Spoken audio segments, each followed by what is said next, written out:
حضرت صالح علیہ السلام کا تذکرہ صرف قرآن مجید ہی میں ہمیں ملتا ہے، اور وہیں سے پتہ چلتا ہے کہ حضرت صالح علیہ السلام بھی اللہ تعالیٰ کے پیغمبر تھے اور قوم سمود کی جانب آپ کو بھیجا گیا تھا۔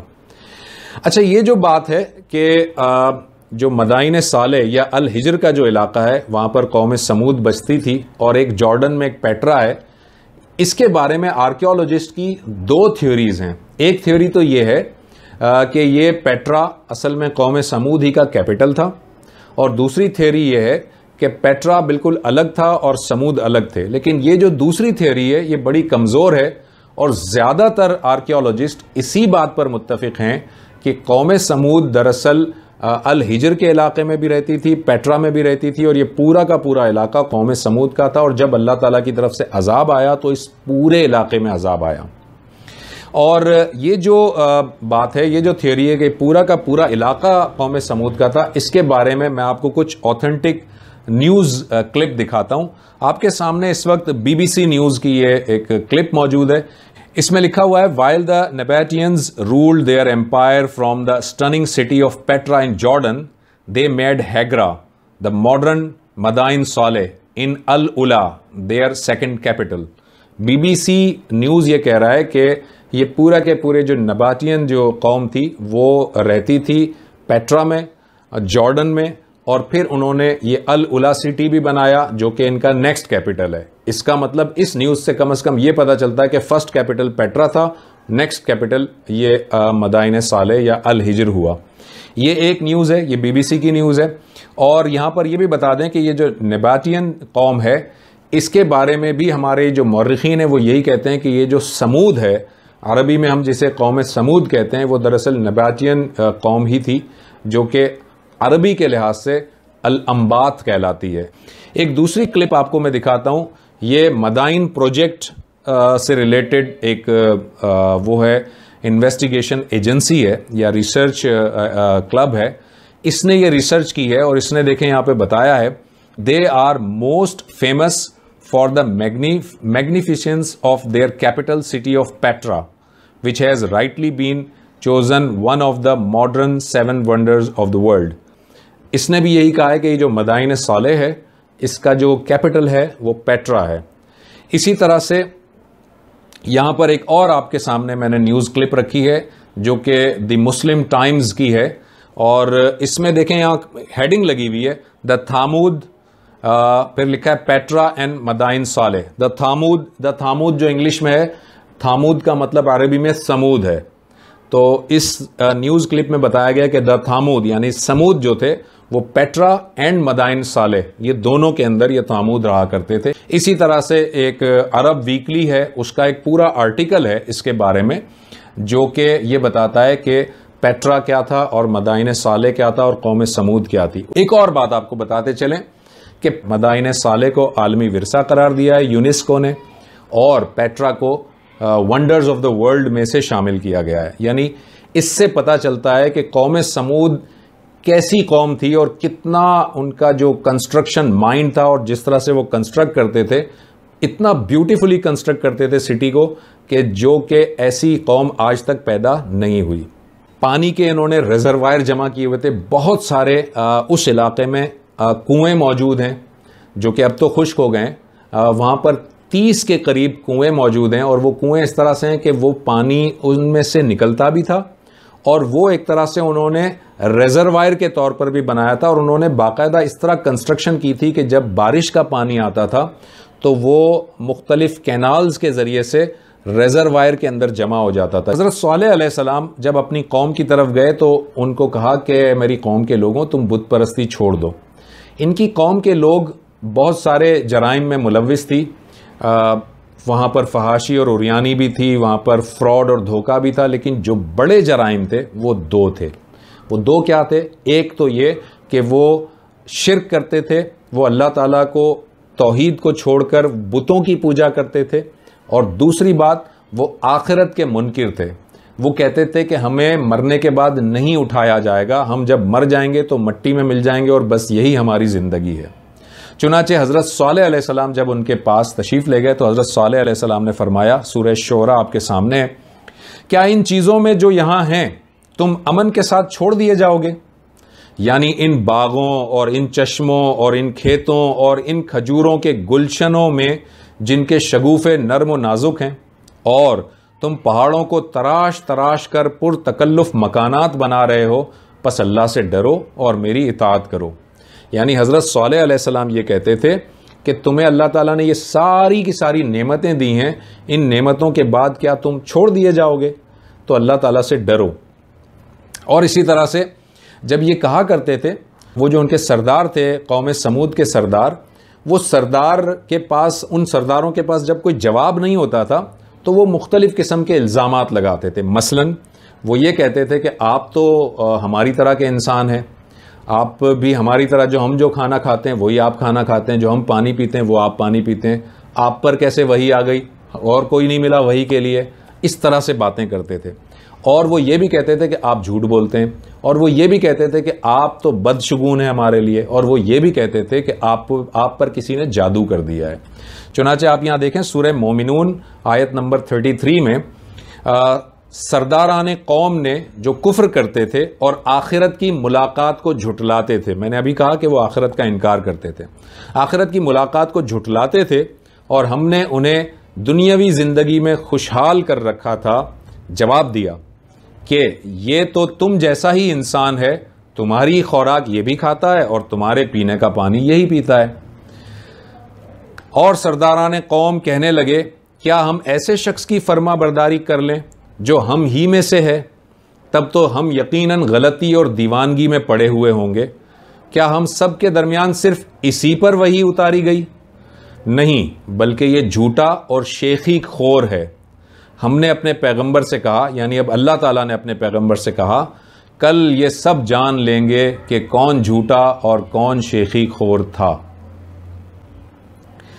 بالکل اسی طرح سے آپ یہاں دیکھیں سورہ مومنون میں آیت نمبر 33 سے 38 تک یہ سرداران قوم کا ایک بہت بڑا مکالمہ ہے۔ سرداران قوم نے جو کفر کرتے تھے اور آخرت کی ملاقات کو جھٹلاتے تھے، اور ہم نے انہیں دنیاوی زندگی میں خوشحال کر رکھا تھا، جواب دیا کہ یہ تو تم جیسا ہی انسان ہے، تمہاری خوراک یہ بھی کھاتا ہے اور تمہارے پینے کا پانی ہی یہ پیتا ہے۔ اگر تم نے اپنے جیسے ہی انسان کی تابعداری کر لی ہے تو بے شک تم سخت خسارے والے ہو۔ کیا یہ تمہیں اس بات کا وعدہ کرتا ہے کہ جب تم مر کر صرف خاک اور ہڈی رہ جاؤ گے تو تم پھر زندہ کیے جاؤ گے؟ نہیں نہیں، بعید، بالکل بعید ہے یہ وعدہ جو تم سے کیا جا رہا ہے، یعنی یہ ناممکن ہے وعدہ جو تم سے کیا جا رہا ہے۔ زندگی تو صرف دنیا کی ہی زندگی ہے، ہم مرتے جیتے رہتے ہیں، اور یہ نہیں ہوگا کہ ہم پھر اٹھائے جائیں گے۔ یہ تو بس ایسا شخص ہے جس نے اللہ پر جھوٹ بہتان باندھ لیا ہے، ہم تو اس پر ایمان لانے والے نہیں ہیں۔ یہ ساری باتیں وہ حضرت صالح علیہ السلام سے کرتے تھے، اور صالح علیہ السلام جواب میں یہ کہتے تھے کہ دیکھو میں تمہیں جھوٹ کیوں بولوں گا؟ اگر میں تمہیں جھوٹ بولوں، میرا کوئی دنیاوی فائدہ ہو، میرے کوئی غرض ہو تو میں تمہیں جھوٹ بولوں؟ میری اجرت تو اللہ تعالیٰ کے پاس ہے، میں تم سے کچھ مانگ تو نہیں رہا، تو میں تم سے جھوٹ کیوں بولوں گا؟ حضرت صالح علیہ السلام سورہ شعراء میں اللہ تعالیٰ فرماتا ہے، صالح علیہ السلام نے اپنی قوم سے کہا، میں اس پر تم سے کوئی اجرت نہیں مانگتا، میری اجرت تو بس پروردگار عالم پر ہی ہے۔ اچھا، یہ جب ساری باتیں ہو رہی تھیں تو حضرت صالح علیہ السلام کی جو قوم تھی نا، انہوں نے یہ کہا کہ اے صالح، تم کیسی باتیں کرتے ہو؟ یہ ساری کی ساری جو باتیں تم کر رہے ہو، ہمیں تو تم سے بڑی امیدیں تھیں، ہم تو سمجھ رہے تھے کہ تم تو اس قوم کا نام روشن کرو گے، تم تو اپنے باپ دادا کا نام روشن کرو گے، تم نے تو یہ کیا کر دیا؟ چنانچہ سورہ ہود میں ان کی جو گفتگو ہے اللہ تعالیٰ نے وہ بھی نقل کر دی ہے۔ قوم سمود نے کہا کہ اے صالح، ہمیں تو تم سے بہت سی امیدیں تھیں، کیا تم ہمیں ان کی عبادت سے روکتے ہو جن کی عبادت ہمارے باپ دادا کرتے چلے آئے ہیں؟ ہمیں تو اس دین میں حیران کن شک ہے جس کی طرف تم ہمیں بلا رہے ہو۔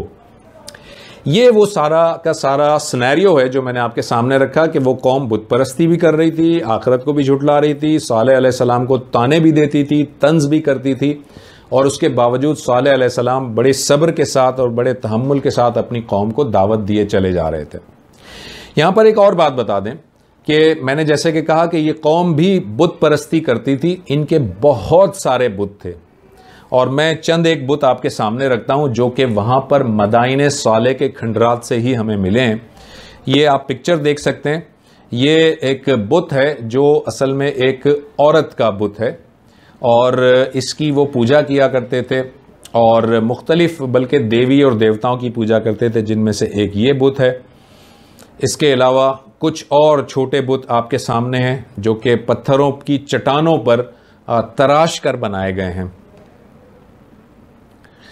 اس کے علاوہ یہ کچھ اور مختلف قسم کے بت ہیں جو کہ چھوٹے چھوٹے مختلف گھروں کے اندر رکھے جاتے تھے عبادت کی غرض سے۔ یہ مختلف بت ہیں، اور ان میں سارے کے سارے بت الگ الگ مشکلات کو حل کرنے کے مختار سمجھے جاتے تھے۔ کوئی بارش برسانے کے لیے ہوتا تھا، کوئی رزق دینے کے لیے ہوتا تھا، کوئی کاروبار کے لیے ہوتا تھا، کوئی اولاد کے لیے ہوتا تھا۔ یہ مختلف بت ہیں ان کے۔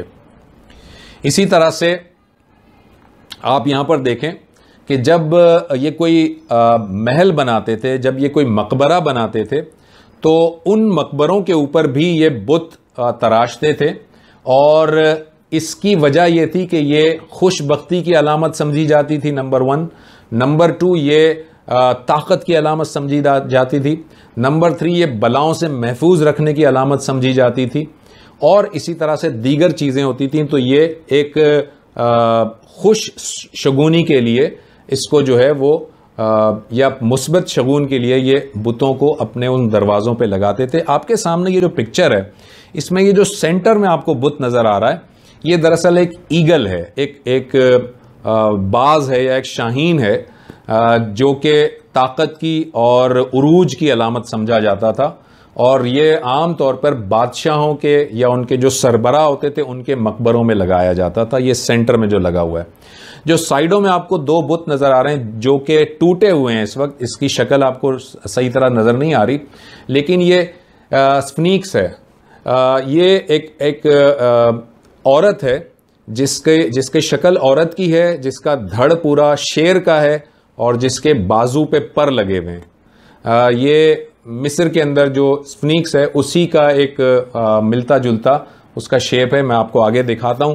تو یہ جو سینٹر میں بت ہے جو میں نے کہا ایگل ہے، اس کو ذرا قریب سے دیکھیں تو یہ ایگل آپ کو اس طرح نظر آئے گا، اور یہ اصل میں اس کے اوپر بنایا جاتا تھا جو عروج کی اور طاقت کی نشانی ہوتی تھی۔ اس کو اور قریب سے دیکھیں تو آپ کو یہ ایک ایگل نظر آ رہا ہے۔ یہ مدائن صالح یعنی قوم سمود کے لوگ اس طرح بناتے تھے، اور اس کو اور قریب سے دیکھیں تو یہ آپ کو ایسے نظر آئے گا۔ یہ ہے وہ ایگل جس کو کہ یہ بڑا پوجا کرتے تھے، اور اس سے بڑا اس کا احترام کرتے تھے۔ ان کی نظر میں بڑی مقدس چیز تھی یہ۔ اسی طرح سے وہ جو سائیڈ میں نے آپ سے کہا کہ یہ جو 2 ٹوٹے ہوئے جو آپ کو نظر آ رہے ہیں بت، یہ دراصل ایک عورت ہے جس کی شکل عورت جیسی ہے لیکن شیر والا جسم ہے، وہ اصل میں یہ ہے۔ اگر آپ تھوڑا سا صحیح سے قریب سے دیکھیں تو وہ اس طرح کی چیز ہے، اور اس میں آپ دیکھیں یہ شیر کی باڈی ہے، شکل عورت کی ہے، اور اس کے ونگز ہیں، اس کے پر بنے ہوئے ہیں۔ اس کو اور قریب سے دیکھیں اگر ہم، تو یہ والا جو مجسمہ ہے یہ ایک میوزیم میں رکھا ہوا ہے۔ یہ وہی اسفنکس ہے جو کہ بلی، جس کو بلی بھی کہتے ہیں، اور جس کی عورت ہے اصل میں، اور اس کی شیر کی باڈی یا بلی کی باڈی ہے، یہ وہ اس کا مجسمہ ہے۔ تو یہ سارے وہ بت تھے جی جن کو کہ ان کی قوم پوجا کرتی تھی، اور ان کی قوم جو ہے ان کو بڑا مقدس سمجھا کرتی تھی، اور اپنی ساری عبادت گاہوں میں، اپنے مجالس میں، اپنے مقبروں میں، اپنے گھروں میں جگہ جگہ ان کو لگاتے تھے، اور اللہ تعالیٰ کی توحید سے انکار کرتے تھے، اور آخرت میں اٹھائے جانے سے انکار کرتے تھے، اور حضرت صالح علیہ السلام کو تنگ بھی کرتے تھے اور انہیں تانے بھی دیتے تھے۔ یہاں تک ہم اپنے اس پروگرام کو ختم کرتے ہیں۔ ہم نے آج حضرت صالح علیہ السلام کا پہلا حصہ آپ کے سامنے رکھا۔ اب ہم انشاءاللہ تعالی حضرت صالح علیہ السلام کی سیرت کا دوسرا حصہ جو ہے وہ اگلے پروگرام میں پیش کریں گے۔ تب تک کے لیے ڈاکٹر زبیر احمد کو اجازت دیجیے۔ اللہ حافظ۔